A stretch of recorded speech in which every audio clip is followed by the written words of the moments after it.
好吧？央行拉尾盘，今天台币贬9.19，升9.19角，就让你不要升到1块，哦，至少没有升到1块啊。永平，你损失少一点的，心里稍微好一点，留在3字头，没有到。好吧？刚刚凤青有讲说，美国一个外交政策这个刊物了哈，叫 Foreign Policy。那他写篇文章说呢，川普应该管台湾哦，所以因为呢，赖清德呢公然宣布大陆是境外敌对势力，然后陈水扁、蔡英文都没有这样讲哦。你心里怎么想是一回事，知道什么要不要讲出来嘛？就要不要撕破脸嘛？哈。那所以呢，他说呢，赖清德可能会踩到北京的红线，主要不是关心你台湾了，怕美国卷入战争了，哦，怕美国卷入战争哦。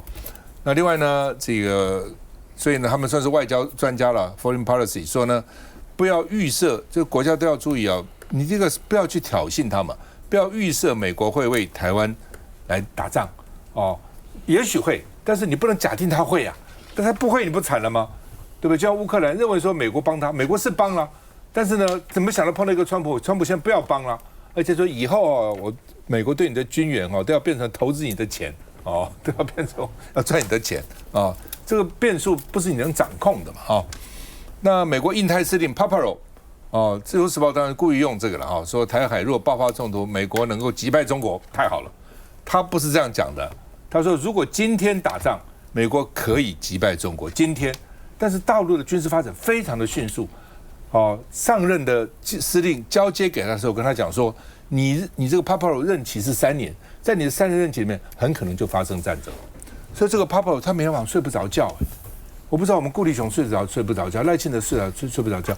美国的司令其实那个真的打起来，还不是他打，就是还不是他不是主要的参战国嘛，是台湾跟大陆打台湾。他说他现在晚上都睡不着觉。因为以前呢，台海叫做温水煮青蛙，英文叫 boiling frog 啊，煮青蛙。他说现在呢是非常快速的这个煮沸了，就是呢，哇，这个形势的发展非常的快速，所以害他印太司令晚上睡不着觉，变成快速沸腾 rapid boiling 啊。那所以呢，台海战争恐怕在他3年任内爆发。而且呢，美军现在可能还有优势，但是中国因为发展很快，所以呢，慢慢的鲸吞蚕食，把这个优势把它吃掉了。而且实际上呢，美国就算有优势，他说美国优势在水面下特别有优势，但是呢，第一个远水救不了近火，第二个呢，强龙不压地头蛇嘛。你再伟大的这个黑道，到了地方去，对那个地头蛇也不能够太嚣张啊，他在地方啊，哦，他有局部优势嘛，哈。所以呢，到底会怎样？来，我们看一下。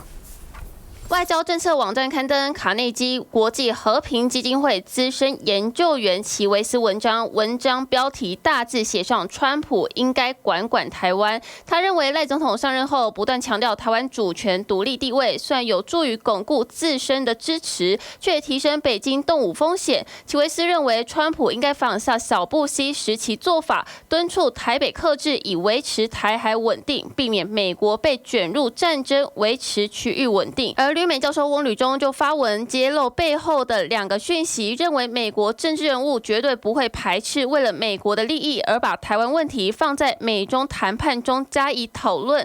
台湾如果误判美国的战略底线，恐怕会沦为谈判筹码。来，这个凤姐你要再补充来说。好，其实这件事情啊，它所凸显出来的问题就是，我觉得《经济学人》在提醒我们的外患。而这个外交政策，这个作者，他也提醒的是赖清德正在制造的内忧。那个外患就是经济学人告诉大家说，因为川普现在得罪了所有的盟友，那他去算，其实他那个整个 cover story 是写得很完整的，里面也包括了就是中国大陆跟美国的军力上面的一些变化，然后还有呢，包括了中国大陆现在的一些围岛演习，他所采取的这些灰色地带的这些事情。他说，其实以美国单独的力量是没有办法对抗中国大陆在西太平洋，因为这有牵涉到距离的问题，所以它需要盟友。可是大家现在注意到了吗？现在澳洲打着反川普的旗号，他赢了选举。你看到日本都没有对川普唯命是从了。在这种情况之下，台湾还想依赖美国来号召盟友吗？这个是我们现在所处的川普情况下的国际现实。但是我觉得这个外交政策的这一位就是卡内基国际和平基金会的资深研究员齐维斯提醒的。他是台湾，我们自己每次在讲的时候就说啊，你是中共同路人啊，所以你要讲这样子的话呀。可是他这里面他讲的就非常的清楚，就包括了赖17条，包括把中国大陆定义为境外敌对势力。他说这一切事情，他形容的就叫做切香肠。他说这就是一连串的切香肠。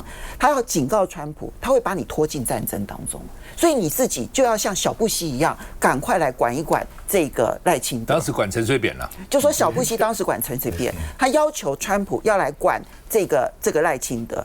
管的方式是什么呢？除了要明白的表达不支持台独，而且要说两岸之间如果共同谈成一个共同的未来，他虽然没有用统一来形容，就两岸都同意的一个未来的话，美国要表示欢迎。最后要求赖清德要回到2016年之前的两岸之间的对话状况。2016年之前是谁？马英九时期啊。所以他要求赖清德回到马英九时期，要某种形式的承认一个中国，让北京可以口头上面愿意接受两岸之间恢复谈判。我觉得这个情境哦，当然我不敢说齐维斯的这个建议，然后呢，川普就会立刻接受，然后卢比欧就会立刻接受，我不觉得。可是如果大家去观察一下，川普现在非常急着要跟北京谈判。很多人觉得北京急，但其实上个礼拜还闹出了一件事情，很有趣。韩国的中央日报是韩国的大媒体哦，登了一个照片，说你看，你嘴巴说你不要谈，结果你看你的这个中国官员啊，都进了美国的财政部。你知道后来他1个多小时，那个照片就撤下来了，新闻也整个撤下来了，然后告诉他，后来中国大陆这边说，他们比对了照片里头的人，没有一个是中国大陆的官员，1个都没有。国际上面为什么要炮制这种照片？因为大家都很急。那这种急之下，现在美国跟全世界的谈判，不管跟印度的谈判、日本的谈判、越南的谈判、韩国的谈判、跟台湾的谈判，台湾的谈判我们不知道谈了什么内容，但是其他的谈判，包括跟欧盟的谈判，都告诉我们说，谈的不只是税率。不只是关税税率，甚至于美国绝口不提要降关税税率，所以现在讲说我们估计会有降多少，其他国家都没有得到这样的待遇。那么可是呢，非关税的部分谈得非常的多。那请问一下，中美之间要谈什么呢？现在外交政策期刊在这个时间点出了这一份的文章，你认为它是要提醒什么呢？我觉得台湾面对的是一个非常严峻的环境，然后我们不但有国际上的严峻，我们有内部在政治上面暴冲的严峻，我们还有在经济上面视而不见的严峻。来翻译。美国的这个所谓的外交专家，他在这个国际期刊投稿的这篇文章的重点，其实大部分的这个国际舆论是不认同的，不管是在这个外媒，或者是说在不同的智库之间，都认为这一篇是老调重弹，而且要把台湾重新锁回这个中国的这个所谓一个中国的政策里面，所以这跟整体的国际趋势来说，其实是不相符的。所以大家这个文章基本上看看就好，而且现在基本上我们在国际上看到的，中国才是真正的影响区域和平最重要的这个关键者。我们看到中国确实最近一直在这个所谓的用武力恫吓台湾，他也非常努力的加紧在建构各项的军备。可是你说他敢直接用战争来进行侵犯吗？这还是一个问号，因为对他来说这个成本非常高，而且中国没有办法解决的问题是，它的石油、它的能源没有办法自主，它的粮食没有办法完全自主，战争需要很多的准备，所以对他来说，真正发起战争，如果没有办法马上就完成了这个占领台湾，基本上他是不会轻易动武的。所以我们看到中国长期在使用一个所谓的灰色地带的这样的一个战术，越来越进逼。那当然就是包含像很多的假讯息啊，很多的资讯战啊，或者像这个飞机啊、这个船啊越过这个海峡中线，这些等等的作为，都是所谓要来刺探台湾的底线，要来松懈台湾的戒心。你看，在这个钓鱼台的事件里面，他对日本也是做相同的方式，不断去刺激到底这个底线在哪里，你会不会有所反应？那我想这个确实，这个民主国家包含台湾、日本之间需要有更多的协防。那我相信美国对于台湾的这样子的一个细盾之岛，他不可能放弃。而在这个此时此刻，我们要做的是，台湾能把自己的更多的力量建立起来，包含我们的军备，我们要提升我们的军购等等的这些，才能够让这个中国不敢更用力的来进逼。去下再回来。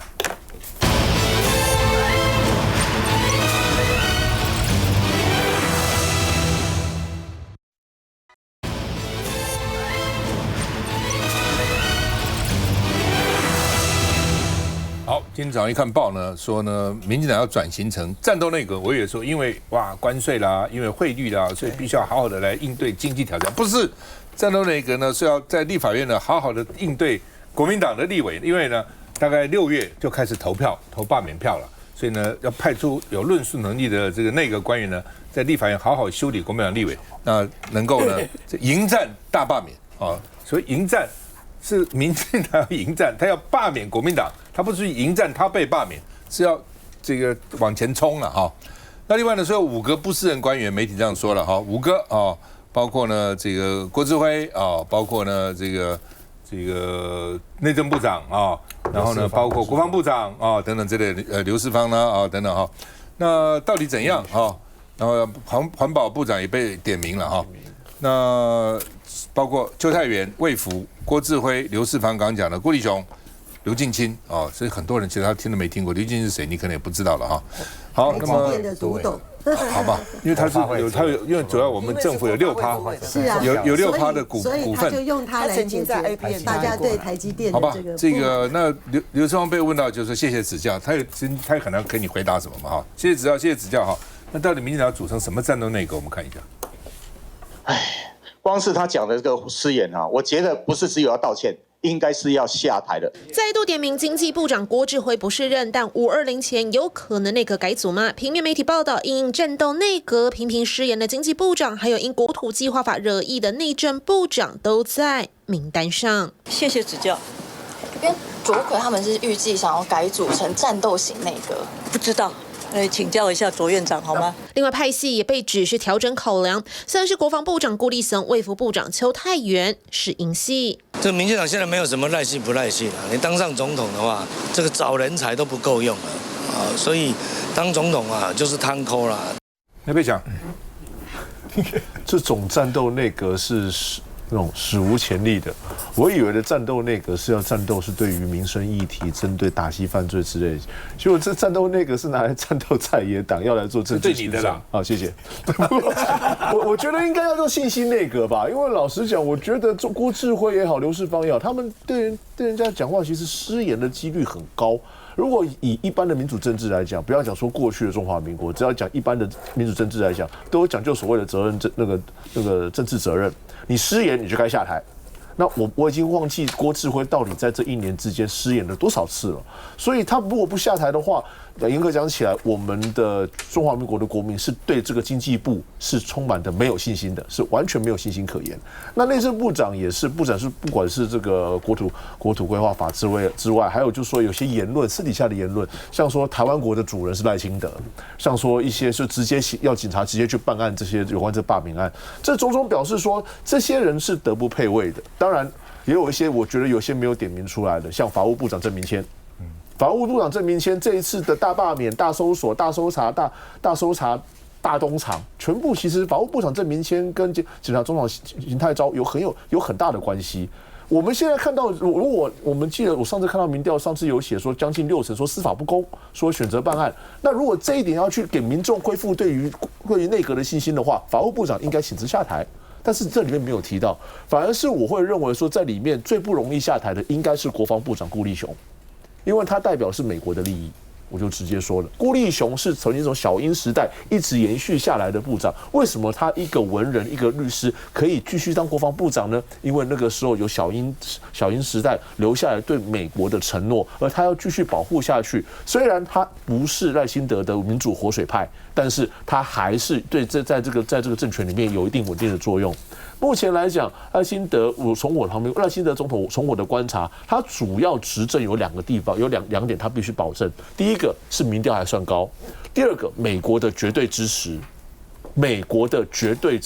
所以不管是军购还是台积电还是关税还是汇率，他只要美国要求，他一定要答应下去。而所以说，在整个里面来讲，像我会觉得邱泰源，老实说，与其说邱泰源他是很多 promise 在选举的时候，像说3班医护比要入法啦，还有很多像是说这次在这个过年的时候急诊室大爆满的事情，但是他下面的这个林静怡次长也帮他很多忙啊。林静怡严格讲起来，如果以失言跟被讨厌的程度，林静怡完全比邱泰源在过去这4个月里面，完全真的是把邱泰源口斗。我们没有看过一个市长可以这么让人家讨厌，比邱泰源还夸张的。来进来，我们一直在呼吁说赖清德总统赶快对这个大罢免踩刹车，以苍生为念，回到福利这个社会福利、经济跟民生。结果你看现在竟然来一个大罢免的同时，还再来一个大战斗哦，这多离谱！大内战，对，整个就是没有。你看人民现在要的是什么？现在刚刚我们一路这样谈下来，高关税这个危机，然后台币升值这个，我们现在是一个什么内阁？不是战斗内阁吧？财经内阁啊！我从刚开始的时候就一直在提醒了，整个内阁不是说哪些阁员你要换，这贵州海料起啊啦，整组都要打散，要重来了，而且要针对现在最迫切的高关税，甚至是货币大战，我们要一个强而有力的财经内阁。我都提过好几个人选啊，大家一定脑袋里面也浮现很多人。你从企业界来的，不管什么童子贤或者学界，你说朱清一，你一定有很多比现在总统在好太多的人选嘛。那整个经济财政部长这些人有发挥他应有的功能吗？你整个内阁，现在看下来荒腔走板。现在不是只有赖清德说上任一年，那个整个成绩满江红你那部位首长真的印象很深刻，对国家有贡献可能5只手指头出来都还找不到5个人，这是多么严重的一个事情。所以我们今天我们很负责任，现在民众党提出的是什么？我们去盘点，就是说，你如果高关税的事情，你要一个因应内阁赶快有个财经内阁的同时，我们要求你，例如说8100这个4100亿。你这930亿是高关税啊，你其他那个1000亿的那个什么台电赶快就砍掉嘛，那来大家做什么？普发现金给大家，一个人要6000或者国民党讲了1万，都很好啊。现在通膨又有高关税这个事情，赶快发嘛。那把一些公务预算的那个什么老旧的那个房屋的一个整件拿回去公务预算，然后把多一点钱去帮这个企业，这个才是一个正解。更重要是什么？你这段时间有些荒腔走板的，特别是刚才讲郭智辉，我们的半导体碰到很大的危机，美国说可能要课100%的这个关税的，杨拉讲，他说不见得不对啊。那时候整个半导体都跳起来，对不对？对不对？他说很好，是你问他的，对不对？他说很好。然后台积电跟这个 Intel 的这个要不要整并这个问题，要不要这个一起投资这个问题，一共在蒙古镇。然后现在更离谱的，他们的员工100多个人去包围经济部，说我们的以前这个台电那个每年可以赚那么多钱是金鸡母，现在被你们败家变成败家子了，每一年。像这样亏钱，要求他改革，一共上，那你看不下去，你可以走。这种惯老板的气息都在啊。从赖清德的，你要抗议，你到天安门去。现在这个我们的经济部长说，你看不下去，你就可以走。这个政府根本基本上都已经没有把人民放在心上，不只是无能、无心又无感啊。所以现在不是内阁的改组的问题。老蒋，我现在觉得还有一个人要负最大责任，赖清德啦。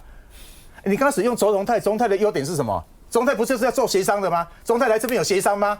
他提了7次的复议案每次大罢免什么大复议，然后大造谣，为什么整个周荣泰进到你这个内阁这个院长就变这样子？那一个郭智辉本来说是从企业界来的，也是好好的，来了以后反复弄成这样子。我觉得郭智辉现在已经不是只有道歉了，根本就是应该下台了，整个内阁全部赶快改组，而且一定要我提一下，你刚刚特别提到郭智辉啊，到现在我们就有3个会期我都是我没有抽到政党咨询，就个人咨询。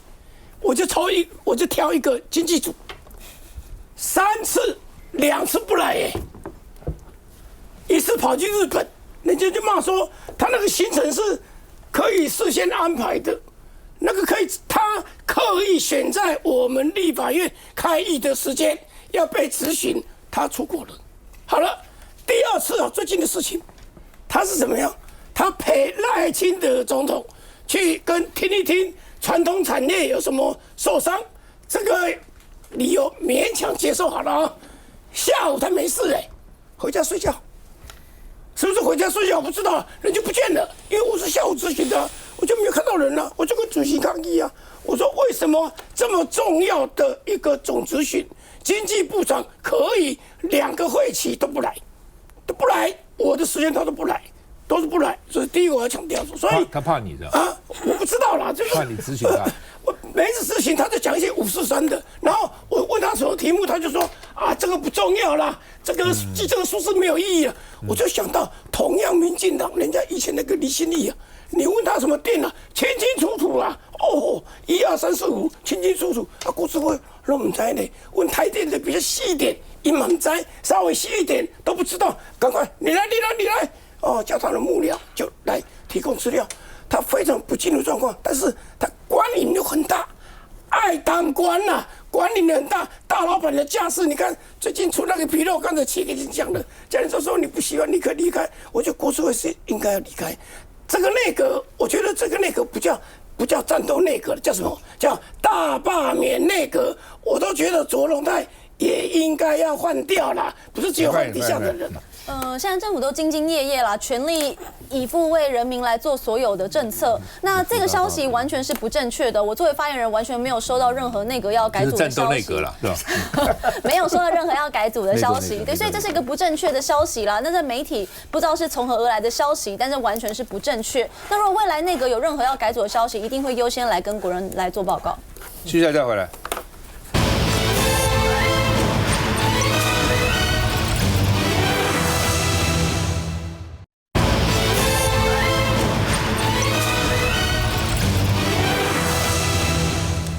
好吧，这个刚刚央行总裁我们也看了他的这个现场记者会了，不过基本上扯了半天了，就是说呢，美国没有压迫我们了，是我们自己把衣服都脱掉了啦，人家并没有要求我们干嘛，就这个意思嘛，对不对？我就是不知道他们怎么想哦，就是如果因为老美压迫，所以我们被迫升值，还有个道理嘛，就怪美国嘛。那现在老美没有压迫，你自己升值升什么？就因为像李永平这些人都太怕台币升值了，赶快继续结汇，这些人有这么笨吗？如果你民进党能够抵抗得住，他们会那么无聊，要拼命去结汇，他们干什么呢？招谁惹谁的，自己损失那么多钱，所以哎呀，我是觉得哦，反正他们就是怕得罪美国哦，美国对不对？还要说我们就没有谈，通通没谈汇率，通通没谈汇率，那你谈些什么？你谈半天谈了些什么？好吧，妈妈市长卢秀燕地盘台中市也被检调突袭了哈。所以呢，台中市党部，我们看从开始，台南市党部、台北市党部、宜兰、基隆、新北、台中啊，这个反正啊，就是一连1、2、3、4、5、6个党部都被抄家了啦，都被抄家了啊，那就是要抄家灭党嘛，就把你干掉了哈。所以我说，民进党是两路很厉害的，在立法院就罢掉你3、4、5个罢你。第二个呢，党部就说你是组织犯罪，你们跟黑帮一样啊。那吴宗宪就说呢，违法扣押就是违法了。什么叫违法扣押？就是说他们很多去查案就并同带回，哦，所以呢，基本上呢把很多资料都带走了。所以你可以这样子吗？哦，那是什么法定程序呢？哦，那到底是怎样呢？是不是呢？是给这个减掉绩效呢？因为他们在选举时候办案是有加分的，同样的案子这个时候特别加分啊，所以违法扣押就是违法嘛，哦。那司法不应该沦为追杀政敌的国家机器，不可以这样子的。我常觉得说，哎，你检察官将来就说，人家问你说，啊，你爸爸做什么？他孩子，我爸爸当检察官，替国家伸张正义，是很有荣誉的啊。那假如说你爸爸干什么？不好讲。而且我相信90%以上的检察官都是有正义感的啊，都是来干这个位置就是要这个为国家伸张正义的。那就少数的，对不对？就政治办案哦，就马英九3宗案起诉。那4个检察官起诉马英九，通通是升主任检察官了，通通升了，很快就升了，可以这样子干吗？对不对？好吧，这个所以呢，现在就说呢，这个2大重兵比拼谁先杀进国民党中央党部，就是台北地检署跟新北地检署，哦，看谁能够这个立大功，哦，开第一枪，哦，谁能够把旗子哦插在对方的这个领土上，哦，就表示我立了大功了。哦，所以现在都磨刀霍在比拼啊、哦。那另外呢，国民党我现在也有警觉了，也担心了。你自己想想看，台北、新北、台北市党部主委都被收押了，对不对？那接下来是谁呢？所以国民党呢，就从今天开始，在主发会门口每天开直播，就要你们这些立委都去轮流公职人去开直播，从早上乡民早，因为检察官通常都一大早就去了嘛，所以早上就去哦。人家通常节目都晚上播嘛，一早就要去哦。所以呢，早上乡民早安哦，直播邀请国民党的民代公职一起吃早餐，不错，你们现在都有免费早餐可以吃，一起吃早餐哦，聊时事哦，然后呢，在主发会办公室里面哦，让大家看看国民党的主发会到底是什么样子哦，公开透明，敞开大门哦，直播。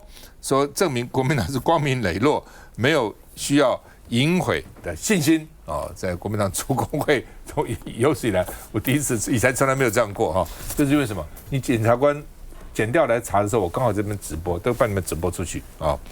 那看你们敢不敢来搜查啊？那另外呢，黄旅本来是不要抗告的啦，啊，就宁愿做政治苦劳，大概呢身体也受不了了，旁边一直劝他，所以今天呢提出抗告哦，有没有用？不知道，我们看一下。前检察官吴宗宪对幽灵罢免连署案有意见，跟选举罢免有关的，就是廉政工作。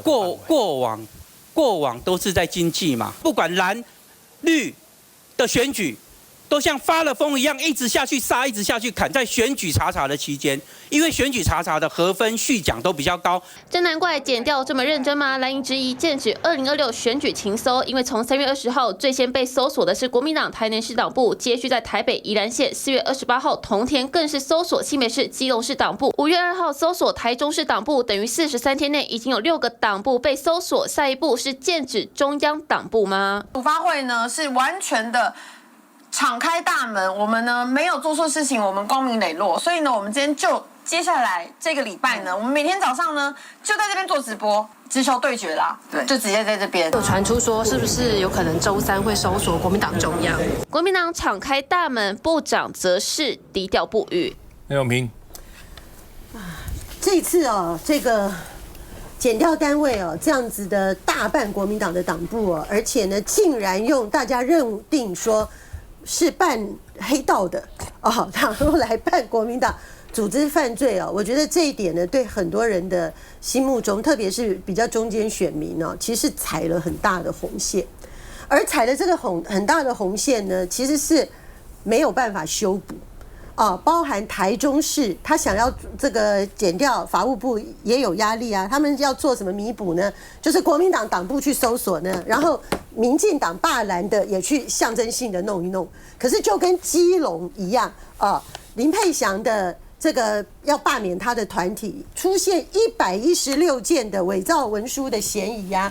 结果呢？他们现在还告林佩祥说他伪造文书，对不对？然后林佩祥也去逻辑死亡。对，然后林佩祥伪造我的连署来罢免我，这是什么贱的逻辑？所以因为你去伪造了罢免你的文书，所以要告你伪造文书。我不太懂外国网红的逻辑，那个外国网红，香港来的网红不懂。但是重点在哪里呢？为什么现在整个司法大家如此的不公，骂他们是民进党的鹰犬爪牙？因为很简单，国民党党部办的时候，收押的收押，交保的交保，这个，然后把你现在还有一个叫做并同带回，就是把你完全无关的资料呢，也通通都收走。好，那这个当然就让人很害怕，说你接下来是不是要去罗治什么样其他的罪名？就像那个柯文哲一样，莫名其妙一大堆的那种案外案进检的那个东西就跑出来，然后呢，实际绿团罢免，就是林佩祥去检举，然后实际绿团罢免他的不当的这些人呢，走过场你也装一下好不好？进去呢，不要说什么既没有收押进监，也没有什么交保什么的，进去90分钟就出来，而且这个90分钟里面呢，我刚才听他讲，我都震撼了。60分钟是在那边等待，60分钟是在外面等待。真的进去呢，大家要知道，像我们这种有去检察官跟面对面经验的，他是以证人的身份进去的。你不管叫做证人，或者是被告，或者是什么部分。你进去，他讯问你呢，你讯问一句话，你还要等那个书记官打字，然后他再给你看电脑，说，你有没有对什么的？怎么可能进去20-30分钟就出来？那就表示他什么问题都没有问，就进来。因为各位只要想想看哦。光为了你看看你的姓名，你看看你的出生年月日，你看看你的地址对不对然后什么东西对不对？你现在这个来，我今天找你来，是不是这植物光这个东西就要耗了10分钟到15分钟？那表示什么？检察官到时候见到他说：“你好，你是这个名字，可以？那你有没有发动罢免林佩祥有的。那你是怎么样？好，那你就请走，就这样。就今天他们可以为了要达到政治目的把司法检调用这样的方式呢，然后还怕人家说你办蓝不办绿，所以他就怕像我们的齐凯委员这样问他说，那你现在罢蓝的团体跟罢绿的团体到底是几比几？他就随便糊弄，基隆也搞一个，台中也搞一个，可是通通都放手5-0了，对5-0。然后我就说你们都不演了嘛，他真的演给我们看了，是啊，现在演100分钟演给你看。但是我们就要觉得啊，你就算演你也认真演一下，好不好？叫人家在那边等60分钟，然后进去30分钟，前面这样子讲几句，2句话就把你放走，那这样子演，大家会信吗？大家会信吗？所以我是真的觉得说哈。民进党不要以为说你就是靠你死忠的，靠你封锁媒体，靠你绿媒，整天在那边敲锣打鼓、普天同庆啊，靠你那些霸团呢，整天去恐吓跟你意见不同的人呢。只要有人在路上请他说你不要在这个学校门口坐啊，你应该让小孩子有避免接触这个政治的理由，他们就把那个跟他有一点不一样意见的那个女性的影片呢，就拿到网络上，就再次霸凌她，再次羞辱她。刚才佩祥跟我讲一个心声，我不得不很认同啦。这次的大罢免呢，对全国的民众来说呢，只要你不是支持民进党的，你就是被大霸凌，真的。就所有的人都被他霸凌，你都不能够讲跟他不一样的话，你不能在任何地方表达意见。你在网络上被讲不同的意见，你在网络上就被肉搜霸凌；你在当面遇到霸团，你跟他讲不同的意见，你就被他这个放到网络上继续霸凌，或者是又发生一个更恐怖的事情了。有一个女生跟那个霸团的人呢，他抓住她，就她的老公。要去拯救这个女性啊，她只不过跟那霸团的人吵架，就那个老公又被打，所以现在台湾的社会已经被民进党这个罢免搞到这个程度。可是大家看看，我们刚才1个多小时在讨论什么？台湾外患如此的严重，经济的如此的受伤，你我的财产如此快速的在缩水，结果民进党还在搞大罢免，还要搞一个大罢免的内阁出来残害你我的人生，这样对吗？继续再回来。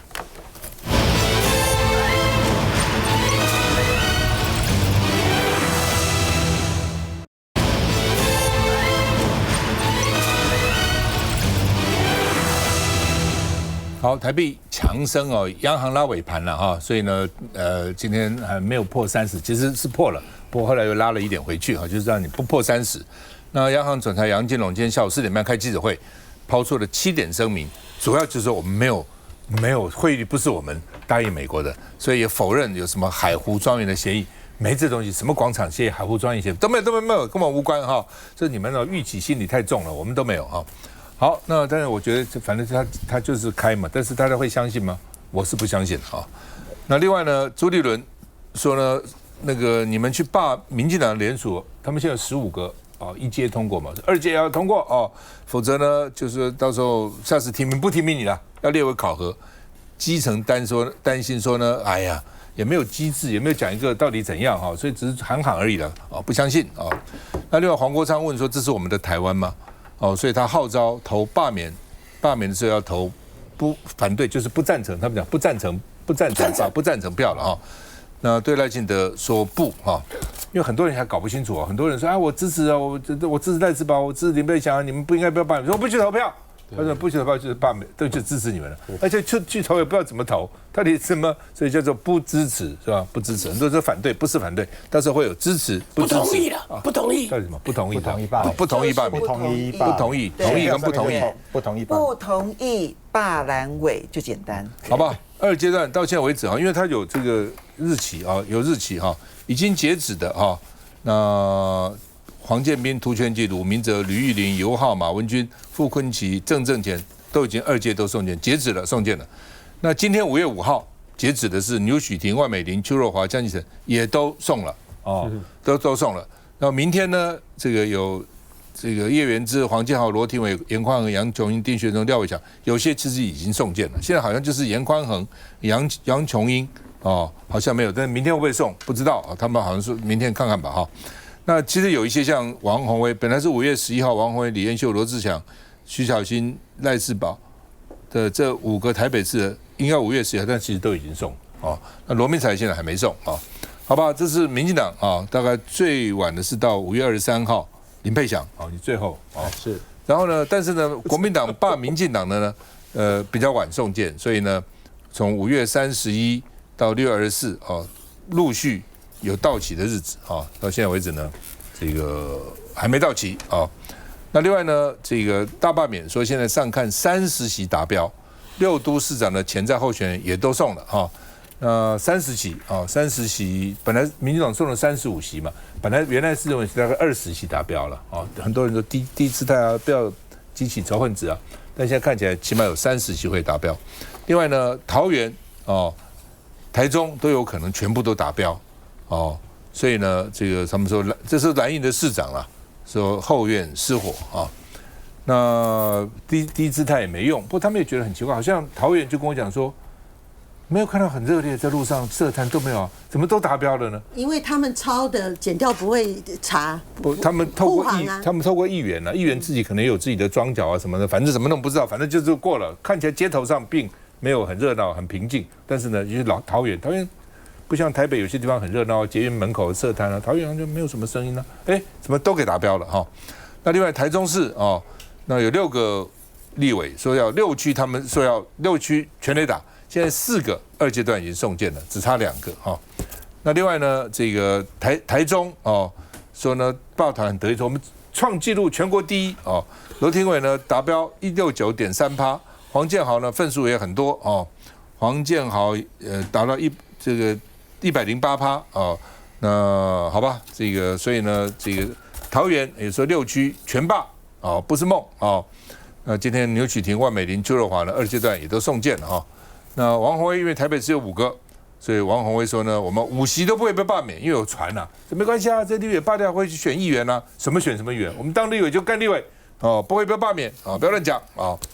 那黄国昌说，关键时刻希望支持者能够守护民主，我们看一下。国民党立委牛许婷发文邀请罢免领衔人公开辩论，强调针对罢团的12项指控，他都应该认真回应，不该只是各说各话。更痛批自己上任还没满半年就被倡议罢免。我想也该是时候来把话说清楚、讲明白。这个大家都说罢免是所谓的公民运动，那我们作为被罢免人，我们也有这个义务要跟他清楚的说明，并且公开的回答他的问题。这个你要几场、什么时间、谁来主办，只要符合公开透明的原则，我们都愿意接受。只是全台罢免国民党立委团队陆续抵达地方选委会送件，南投罢免马文君团队欧巴马，最终经过选委会检查，送出20725份的第2阶段罢免联署书。今天是南投荣耀的一刻，我们南投第1选区跟第2选区都完成联署的送件。大罢免大成功。对此，马文君回应呼吁支持者一定要站出来，坚定投下不同意罢免票，也强调尊重跟包容到此为止。接下来是战斗的阶段，必须再一次阻止那些捣乱南投、祸延全国的黑暗企图。更说自己会全力应战，把罢免之战当成大选，再选一次，让和平公义再赢一次。只是罢免国民党立委团队2阶段收件时间倒数，也都纷纷出招拼联署书。双和罢免团队派出小蜜蜂车队扫街，沿路收联署书，而蓝营也各就各位，紧锣密鼓开政策说明会，要凭最后关头，谁也不让谁。好，我这边最新资料，根据罢团的统计啊，台中的廖伟祥呢，法定门槛33000份已经送了46000份了，黄建豪法定门槛36000份送了54000份。那罗廷伟呢？法定这个票是27000份，送出了46000份啊。江启臣的法定21000份，送出了22000份。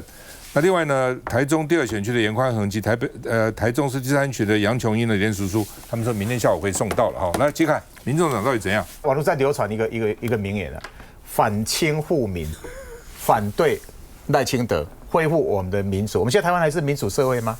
还是一个法治的社会吗？立法人酸掉呵，古宁都要算出来，你现在就要罢免他，这个有道理吗？第二个，他现在全部都是办蓝不办立。我记得现在最好的方法是什么？就跟上次去年底那个基隆市一样，对民进党迎头痛击。就刚刚凤琪在讲的，每个人出来投票，投不同意罢免。就是国民党只要被罢免的，你全部都盖那个不同意罢免，而且要小心一点哦。我跟佩祥那时候不是陪那个国良他们去。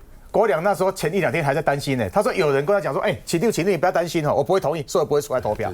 所以第一个一定要催出来投票，第二个就是盖不同意投票这边，要像去年的基隆那样迎头痛击，只要是民进党要罢免国民党的，一个都不能罢免成功。我们大家要顶社会。第二个，民进党被罢免，每个都把它拉下来。来，伟善，可以投票的国家就是民主国家哦，所以这完全是由人民来决定的。那所以在最后的阶段，当然也是由人民来做出最终的选择，到底这些国民党立委要不要留下来？那现在就所谓的有因才有果，那这个中国国民党现在跟这个共产党持续的在亲近当中，好像要解开台湾所有的防卫哦。我想这个是人民在台湾的主流意识也都不能容忍的事情。有投票就是民主国家嘛？我们现在看全世界，伊朗是有投票的，土耳其是有投票的，俄罗斯是有投票的，他们都是投票选出来的总统。纳粹时期的德国也是有投票的。其实我现在看到，我觉得我们其实真的是要有一些历史的纵深感。我非常的深刻的感受到，我其实在读历史的时候，我不能理解纳粹这样子的一个少数政党是如何一步一步的成为整个德国的一个独裁的一个政权。因为德国其实是有传统的知识的一个大背景的，他们也有投票啊。